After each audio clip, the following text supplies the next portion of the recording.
El alcalde de Quito, Jorge Yunda, como integrante de la delegación de AME, Asociación de Municipalidades, visitó el sábado en Guayaquil al presidente Lenín Moreno para pedirle que concrete el diálogo con la CONAI, mientras al mismo tiempo Quito era sacudida por la violencia. Jorge Yunda, alcalde de Quito, buen día, bienvenido a Contacto Directo. Doctor Pinargote, muy buenos días. Por el estado de excepción, el presidente trasladó la sede del gobierno a Guayaquil y en esa ciudad estuvo seguro, mientras a la capital de la República llegaba la movilización indígena, se producían actos de violencia y la fuerza pública se veía superada por las manifestaciones. A su juicio, ¿solo el diálogo paraba la violencia o faltó algo más? Habíamos pasado ya 9 días de una situación caótica, lamentable. Quito fue la ciudad más afectada porque posiblemente están los símbolos del poder, los símbolos del Estado, y yo no veía que había una pronta solución, y por pedido de la Asociación de Municipalidades del Ecuador voy y viajo a la ciudad de Guayaquil a hablar con el señor presidente, que ya en 9 días no había logrado todavía los mediadores, las Naciones Unidas, la Conferencia Episcopal, tratar el tema del decreto per se. Vamos a la ciudad de Guayaquil y el señor presidente nos recibe, el señor vicepresidente nos recibe y le exponemos las verdaderas dimensiones de lo que estaba viviendo la ciudad de Quito. Y cuando logramos pedir, porque no somos quien para estar interfiriendo en las decisiones del Ejecutivo, somos muy respetuosos de esas decisiones, pero le habíamos solicitado, le habíamos pedido la sensibilidad de analizar este decreto, y logramos después de 9 días la aceptación del señor presidente para luego trasladarme a la ciudad de Quito y comenzar a hablar con algunos líderes de las manifestaciones del paro, algunos líderes indígenas, y pedirles también su sensibilidad para poderse sentar con el gobierno ecuatoriano. También se habían puesto en una posición ya muy radical en la que no se quería tratar el decreto, ya había un ambiente bélico, un ambiente de venganza, un ambiente de odio, pero logramos también hacer entender a los hermanos indígenas que la situación económica del Ecuador es preocupante y que todos debemos tomar medidas, indudablemente que se las tomará en el siguiente decreto, pero posiblemente sin afectar más a los más pobres, a los más necesitados, y logramos que se sienten y pudimos realmente tener lo que hoy estamos valorando, la paz y la tranquilidad. Por los antecedentes históricos se podía prever lo que ocurrió. La medida tomada causó el problema. ¿Debió tomarse realmente? ¿No se valoró sus consecuencias? ¿Fue incompleta? ¿Se dio de comer al golpismo hambriento? Yo creo que aquí todos estuvimos en medio de una situación, de una decisión. Nosotros como alcalde de Quito estuvimos preocupados. Desde el siguiente día de las manifestaciones veíamos un crecimiento de puntos, llegamos a tener 97 puntos conflictivos en la ciudad.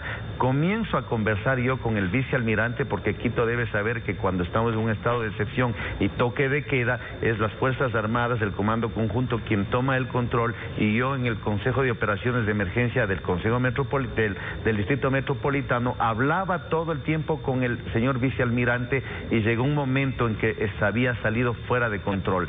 Lo único que podía frenar esta situación era el diálogo, que creo que la valentía del señor presidente, la predisposición de los líderes del paro lograron que se pueda tener esa noche tranquila, esa noche en paz, y que hoy llamo a una reconciliación, llamo a una reconstrucción, a eliminar esos odios que todavía siento en el ambiente, una herida abierta que ha quedado, una xenofobia que nunca antes yo lo había experimentado. Todos somos ecuatorianos y creo que debemos unirnos en estos momentos en una gran campaña de reconciliación. Si el estado de excepción militariza Quito y se ha decretado toque de queda y protección especial para edificios estatales estratégicos, resulta que en Guayaquil un ejército de volquetes llenos de piedras cerraba las entradas a la ciudad, pero en Quito no se los detenía. Se los vio en redes sociales e incluso agentes de tropa dándole la bienvenida a los indígenas. Fallaron Fuerzas Armadas y policías. ¿A qué atribuye lo sucedido? ¿Se quería forzar el diálogo? ¿Hubo infiltrados, aparte de las diferencias de las manifestaciones y de la configuración de las ciudades, de la ciudad de Quito, que es una ciudad de montaña? Llegamos a un punto en que yo vi una anarquía total, un todos contra todos. Ya no era solamente manifestantes, eran infiltrados, eran oportunistas, era gente que salía de los barrios, de las casas. Llegamos a un estado en que en realidad era totalmente incontrolado. Pero yo le quiero decir a la ciudad de Quito, Guayaquil, una ciudad que le une el puente de la unidad nacional, es la única vía que se puede bloquear y posiblemente se soluciona. La geografía de Quito es 360 grados para poder ingresar.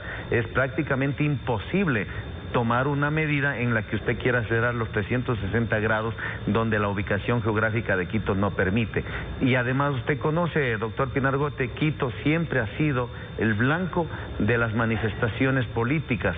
Nunca antes habíamos visto, eso sí, el grado de violencia que hoy vivió.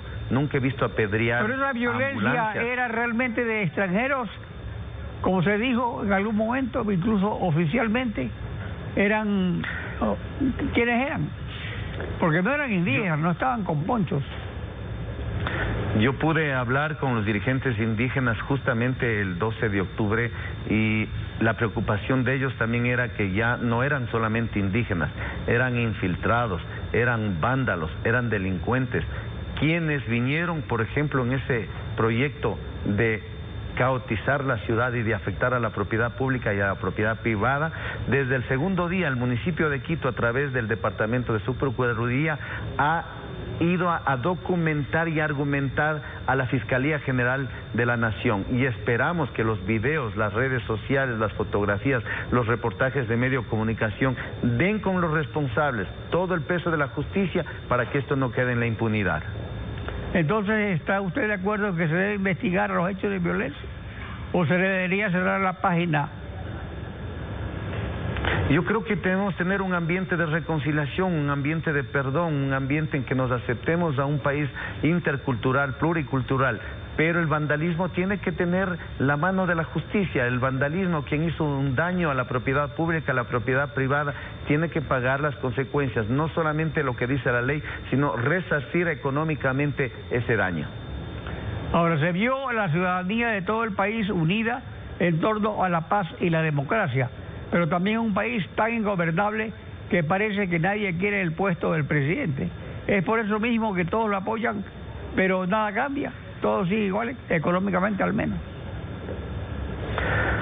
Sí, tuvimos que presenciar un país que valora la paz y la tranquilidad después de haberla perdido en casi 11 días de manifestaciones. El alcalde de Quito estuvo preocupado de la luz, del agua potable, del transporte, de que los mercados no queden desprovistos. El alcalde de Quito no tomó una posición política, no salió a lanzar piedras ni a favor del uno, ni a lanzar piedras a favor del otro. Cualquier palabra del alcalde de Quito en esos momentos tan difíciles y tan caóticos hubiese podido terminar en más tragedia, ponerle más gasolina al fuego. Yo creo que aquí hay una gran reflexión para ir trabajando en una unidad, para ir trabajando inclusive en bajar esa violencia digital, porque hoy a través de las redes sociales, que fueron los actores de estas manifestaciones, cada ciudadano, una célula y un sistema nervioso central llamado WhatsApp hicieron que colapsara toda estrategia de las Fuerzas Armadas y de la policía para controlar este caos que vivió la ciudad. Jorge Yunda, alcalde de Quito, gracias por participar en Contacto Directo. Muchas gracias. Estefi.